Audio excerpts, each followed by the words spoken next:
What's good, YouTube? This your man King of Greatness TV, and I'm back with a video.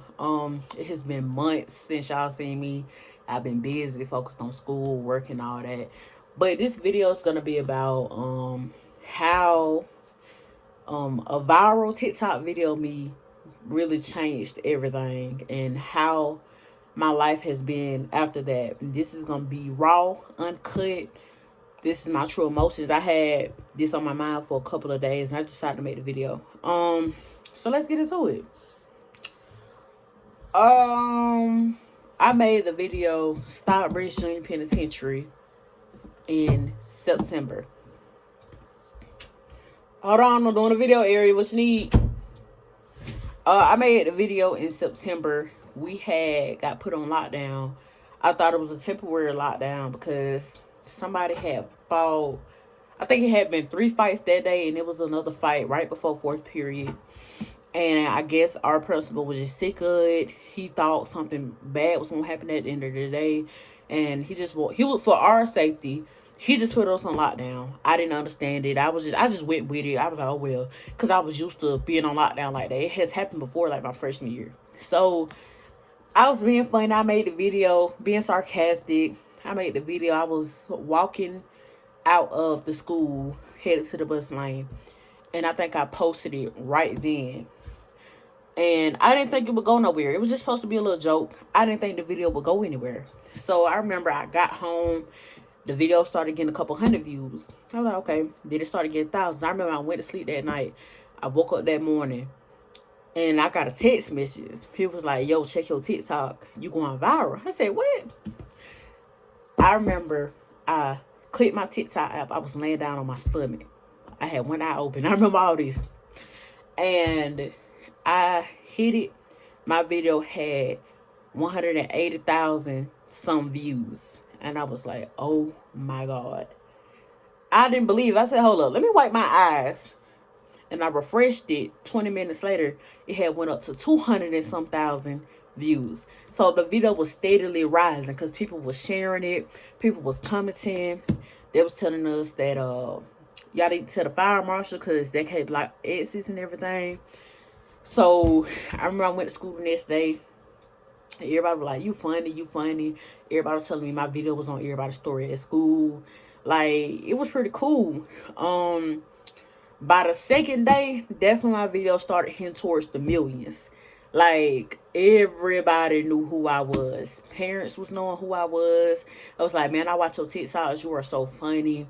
Like, students that I ain't never spoke to before. Students I never seen before. I was like, man, you funny. You be having me laughing. And I remember I was in the hallway. I heard a boy say, Stockbridge Junior Penitentiary. I said, that's me. What's up? Like, all eyes was on me. And at that point, I knew I had to move a certain way. So that was how everything went. And we're going to talk about how school was after that and how my life was, basically. So at the time, this was the second month of school. And for the record, I didn't just blow up off of that video. That video really put me in the spotlight. But in July, I made videos about why did they call McNair High School McNasty. I did a video calling roll. Actually, I did it in this same bathroom. I was calling roll. I had on an orange shirt. And I was doing one about Coach Slumbia. What else I said? Thug High School, McNasty High School, Lithonia. I did all the schools. I was calling rolls. I would give them funny names and stuff. So about that one real quick, I remember I was coming from the pool at my auntie apartment complex. I had just driven off. I was going to her house. A Mustang full of dudes. They said, hey, I turned around. I said, yo. They were like, ain't you that girl for TikTok? And I was like, yo. They were like, when you gonna make some more videos? You funny. I said, I don't know. Stay tuned, though. So at that point, I was by myself. At that point, that's when I knew I had to start protecting myself. Because, again, with TikTok, you can't tell who's actually watching you. People can be watching you, but they can secretly envy you and they can secretly hate you. So, the weeks went by. Like, people who went and talked to me, they started talking to me. Everybody wanted to hang around me. People always wanted to take pictures with me and stuff. Like, I couldn't do nothing without somebody having a phone up at me. I feel like I was in ninth grade again, because when I first got to high school, oh Lord, people just love to take pictures of me and record me. So I remember I I would go in the bathroom. People would get excited to see me. They would want to take videos with me and stuff. And me, I'm a sociable person. I'm funny. I like to make people laugh. I'm not rude. I stay humble. I hung with people. I sat at the table with the quiet kids. If anybody felt left out, I told them to come sit with me at my table. So, the positive part about it, you know, it would reach more people, and I had a chance to, you know, promote my business more. Because I'm smart. All the attention I would get to my Instagram, I would promote my business. I would always post my lashes, my lip gloss. I would tell them I'm looking for brand ambassadors to get all the impressions and attention to go to my business page. So, always, you got to have entrepreneurial mindset. So, Jesus. So, the negative part that came with all of the attention and the fame was you had people that would look for a reason to try to tarnish your reputation. They would look for a reason. That I had people making up stories talking about I said something to them, I touched them the wrong way, when I don't want nobody touching me, so I'm not gonna touch you. You had people making up lies. You had people who would do anything to try to get a reaction out of me, to try to get me out of character, but I wasn't going for it, because I'm not finna act stupid in front of all these people. All these people looking at me, they fooling with me right now. I'm trying not to cuss in this video. They fooling with me right now. I ain't finna mess that up. So, you would have people who would literally look for a reason to be mad at me. They would look for a reason to pick and a reason to have a story against me. But the love and the positivity, it always outweighed the bad. Like, y'all, I remember going to the home football games, and I would have people following me. Like, it would be a small little group of people. Everywhere I went, they went. Like, I can duck off from them if I try, because they're going to be right behind me. I didn't mind it. I really didn't mind it. I mean, hey, I didn't mind it. With administration, the male principals, they were like, oh, we found it funny. You hilarious. And the principal, we're going to call him Dr. N. I remember I was standing outside waiting on my ride could get me, because it was around my mom's birthday. Yeah, it was around my mom's birthday party, and he really just sat there. He talked to me for a while. He was like, man, you going somewhere in life. You're very funny. You have a gift. Whenever you make it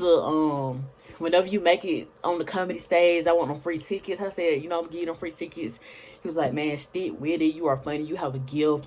People love you. But one thing he did tell me to do, and something I did do, he said, just try to keep a low profile, because you the center of attention now. So I took his advice. I would, you know, try to lay low, and I wouldn't really hang around in the hallways during class change. Because as soon as they seen me, everybody would flock towards me, and people would get jealous of that. They didn't like that. They didn't like that everybody was just in love with me at the moment. Everybody was just like loving the vibes I was giving off. And this lasted for a while. Now, October hit, I'll say, before I go into that one, like, I remember I went to a job interview, and I was just talking with the boys, and I was talking about TikTok. I was saying some of the videos I made. He was like, I knew your voice sounded familiar. And then the other boy was like, I knew I went tripping. So another thing, I have a very distinctive voice, and I have a very distinctive face. So I'm definitely just trying to move more careful, because again, some of my videos might upset some people, and I don't know where they at. But when you my size, you got a distinctive voice, you got a distinctive face, people know who you is. Look, y'all ain't finna do me like I did everybody else. We're gonna leave it at that.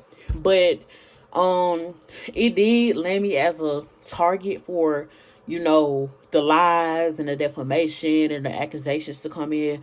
But I never let that sway me. I stayed focused on school and class. I still did my work in class. I would laugh and kiki at the beginning of the class, but when the teacher started talking and stuff, I would like take my notes and I would do my work. Like all that fame stuff means nothing if you just gonna be a crappy person to people who trying to teach you and people who really trying to help you graduate. So I wasn't gonna let that change me in that way.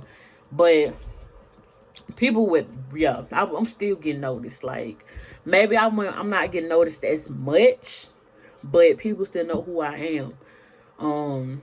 Let me see. What else happened? I think that's it. But yeah, that video really put me out there. It awoke something in me. I felt like that I could really start getting serious with the comedy thing. But in the back of my mind, I was still worried about school and what my mom would say. And she wasn't going to let me do this and that and the third. I got to remind myself, I am literally 5 months from being a legal adult. I'm not finna hold back on these moves that can make me some money and give me the publicity because of what my mama might say. Now, there's no disrespect to her, but you can't let her hold you back.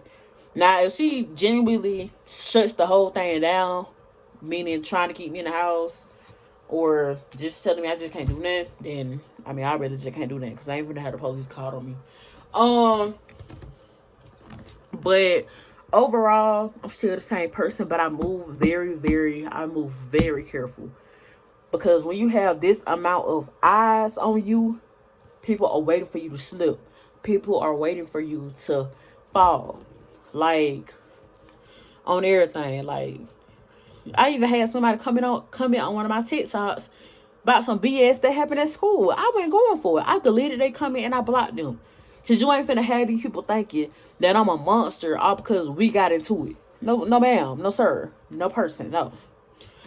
But honestly, I am looking forward to starting being booked for birthday parties and motivational speaking, because I love to just speak life into people and let people know, keep on going. Like, I want to be booked for like birthday parties, sleepovers, just walkthroughs. Want to be booked for motivational speaking. I want to perform at a high school basketball game, because I am getting into music. I do have a song that it's recorded, but I'm gonna redo it. So I'm gonna start getting into being booked. I'm gonna have to start small, being booked for little things. And when people know your face and you got good reviews, that's when you start getting booked for more things. And throughout the time from September to October, I did lose my great grandmother, and my relationship with God got a little bit more closer. I always kept him in my life. I always was asking him whenever I was outside of school, and I would just be out in public, to protect me from all evil eye, protect me from anything anybody might be plotting against me, because these people out here are very evil. You have to watch them. I was supposed to do a video about my hometown, but I'm gonna eventually get back to the call and roll videos, and I'm gonna definitely do my hometown.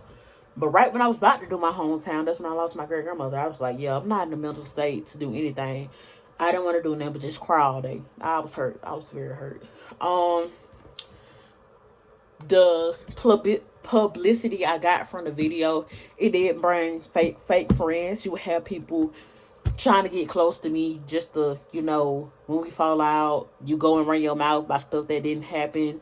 And you go and tell a secret. You thought it was a secret. I tell different people different things. So when something get out, I know who told it. So you would have the fake friends. I already beat the fake friends, because when the attention started to die down just a little bit, those same people wouldn't text me as much. Those same people wouldn't check on me as much. Those same people when, want to be around me at school. But it's okay, because at the end of the day, I know that my presence on social media will inspire and reach other people. And that's the only thing. As long as I can make somebody's day better, as long as I can make somebody smile and make somebody laugh when they're going through it, I'm fine. I'm happy. And I'm not for everybody. My personality is not for everybody. My personality may be too strong for certain people to handle. And that's okay. Just go about it the respectful way. Like, I'm not everybody's cup of tea, and that's fine. You gotta, once you coming up in this entertainment game, the music game, you are not everybody's cup of tea. You will not be liked by everybody. And that's okay. You gotta accept that. And you gotta accept rejection. Because no stands for next opportunity. That's all no stand for. If somebody tell you no, that was a blessing for God. And we're gonna leave it at that. I ain't gonna start preaching. I'm not gonna start preaching right now, because y'all know why I do it. But honestly, my main Instagram guy. Speaking of Instagram, I was Madea for Carrot Week, and I went viral on Instagram a little bit. I was Madea. I would walk around with like a paper cigarette. I would change my voice to sound like her. I would have a belt in my bag. Like, oh my God. I love Tyler Perry, but everything give me. And if you pay attention to his plays, the last 30 minutes of his plays, that's when he start, you know, speaking life. He started telling the real, like, on everything. So, one thing I would tell somebody, if you go viral and to get around your school, stay humble, watch your back, move very carefully. Like, if you can't just handle all the attention, try taking a different route to class. Have your parents drop you off or take a different bus. Always stay ahead of your schoolwork, because you can't be viral when you fail in classes. It don't work like that. Really, that's all I got. But I just came to make this little video. I don't want to keep it too long, because y'all know I love to talk. Tell y'all how life has been and how it has affected me in a good way and in a bad way. But with my band I read at the time, let me see, this was at the time I wasn't in good standing with my band director. Whole situation happened, which led to me not being able to finish my year in band. I really wanted to do senior night in band, but it's okay, because what's done in the dark, whatever they got running, it's gonna come to light. And I'm gonna leave it at that. So thank you for watching to this point. If you have watched to this point, thank you. Just telling everything that happened and how I've been feeling. And I have a new Instagram. Instagram snatched my main account right during homecoming week. It was boring, but it's the same Playboy.JLK with just the underscore. I'll probably put it somewhere on this video. My TikTok is Wazzam Greatness TV. My business page is @MeetByCam. And yeah, thanks for watching.